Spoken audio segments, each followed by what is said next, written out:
বড়সড় দুর্ঘটনার হাত থেকে বাঁচলেন রাজ্যের মন্ত্রী ক্ষুদিরাম টুডুর স্ত্রী মালতী টুডু।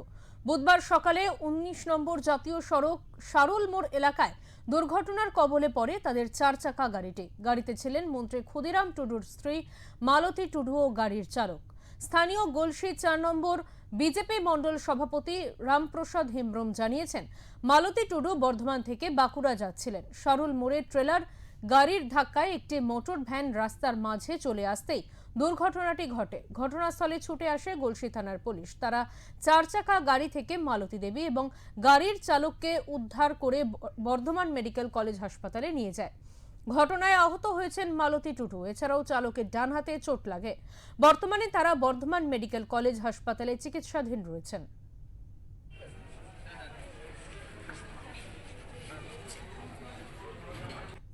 আমরা এখান থেকে কালনাড়ি থেকে যাচ্ছি সে বাঁকুড়া। হ্যাঁ, বাঁকুড়া। তো বাঁকুড়া যাওয়ার পথে এই সারুলে দুর্ঘটনাটা ঘটলো। আর ঘটনাটা যেটা ঘটলো, পিছন থেকে যে গাড়িটা আমাদেরকে অ্যাক্সিডেন্ট করলো, সামনে কিন্তু তার আমরা যে ট্রলার গাড়িটা ছিল মনে হয়, সেটা আমার খেয়াল নেই কোন গাড়িটা ছিল। তো আমাদেরকে যেটা অ্যাক্সিডেন্ট করলো, তো করার পরে সামনে উনি একজন মানুষকে মেরেছেন, অন্য একটা গাড়ি ছিল, সেই গাড়িকে মেরে আমাদেরকে মেরেছে। মারার পর দিয়ে আমরা ড্রাইভারকে সেটা ব্রেকটা আর কাজ করছিল না, তো সেটা সে ব্রেক করতে করতেই আমরা কিন্তু অপোজিট সাইডে চলে যাই, মানে ডান দিক থেকে আমরা বাঁ দিকে চলে যাই, দিয়ে ওইখানে গাড়িটা আমাদের একদম ডান দিক থেকে বাঁ দিকে চলে এসেছে। হ্যাঁ, ডান দিকে চলে এসেছে।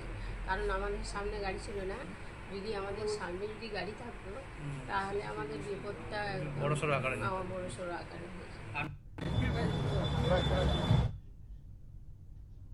এ বিষয়ে আমরা কথা বলে নেব। আমাদের সঙ্গে টেলিফোন লাইনে রয়েছেন আমাদের প্রতিনিধি আমজাদ আলী শেখ। আমজাদ, কিভাবে এই দুর্ঘটনা ঘটলো, কিভাবে মন্ত্রী ক্ষুদিরাম টুডুর স্ত্রীকে দুর্ঘটনার সম্মুখীন হতে হলো, কি জানা যাচ্ছে?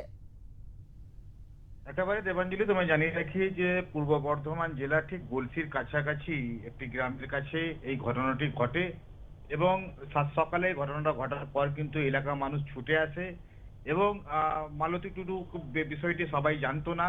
তারপরে জানা হলো যে ক্ষুদিরাম টুডু মন্ত্রী তার স্ত্রী, এবং সঙ্গে সঙ্গে সেখানে এলাকার মানুষ ছুটে আসে এবং সেই বিষয়টিকে নিয়ে যাতে কোনো রকম ভাবে কোনো ঘটনা না ঘটে সেই সঙ্গে সঙ্গেই সেখান থেকে রিকভারি করে বর্ধমান মেডিকেল কলেজ হাসপাতালে নিয়ে আসা হয়। এবং সবচেয়ে বড় বিষয় যে এই যে বড়সড় দুর্ঘটনা, এই দুর্ঘটনা কিন্তু বড়সড় আকার নিতে পারত এবং একটা মর্মান্তিক ঘটনা ঘটতে পারত। তবে হাইওয়ে রূপের যেভাবে গাড়ি চলাচল এবং নিয়ন্ত্রণ হারিয়ে যেভাবে গাড়ি চলাচল করছে, লরি থেকে নিয়ে বাস পর্যন্ত, সেই জায়গা থেকে এই স্থানীয় লোকেরা দাবি করছেন যে এখানে ট্রাফিক অবশ্যই দেওয়া উচিত। তার কারণ প্রত্যেকটা মোড়ে মোড়ে যদি ট্রাফিক না দেওয়া হয় তাহলে এরকম একটা কর্মকাণ্ড ঘটতে পারে। তবে এনএইচ কর্তৃপক্ষের তরফ থেকে কোনো রকম ভাবে বার্তা পাওয়া যায়নি। তবে এলাকার মানুষ ক্ষুব্ধ, তারা জানাচ্ছে যে প্রত্যেক দিন ৩-৪টে করে অ্যাক্সিডেন্ট এই গলসি এলাকায় হয়ে যাচ্ছে।